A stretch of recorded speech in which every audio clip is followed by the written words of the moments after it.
తరానికి పివి నరసింహారావు గారు తెలియదు.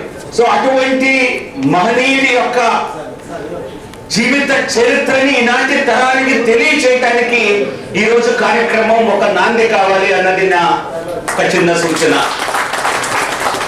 ఎందుకంటే ఒక సమావేశం పెట్టుకొని ఈనాడు కార్యక్రమం పూర్తవగానే బహుశా మళ్ళీ ఎప్పుడు వారిని స్మరించుకునేటువంటి అవకాశం వస్తుందో.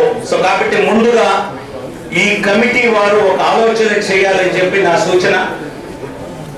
వారి లెగసీని తరతరాలు గుర్తుండిపోయేలా ఏ విధంగా చేయాలి. ఒకటి,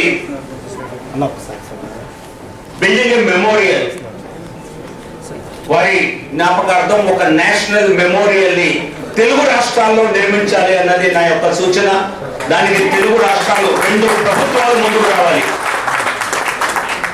అటు తెలంగాణ ప్రభుత్వం, ఇటు ఆంధ్రప్రదేశ్ ప్రభుత్వం 2 కూడా ఇటువంటి చొరవ తీసుకుని తెలుగు రాష్ట్రాల్లో ఒక మెమోరియల్ నిర్మాణం కోసం ముందుకు రావాలి అన్నది ఒక సూచన. వారి జీవితంపై అనేక పుస్తకాలు, బయోగ్రఫీలు, ఆటోబయోగ్రఫీలు వచ్చాయి.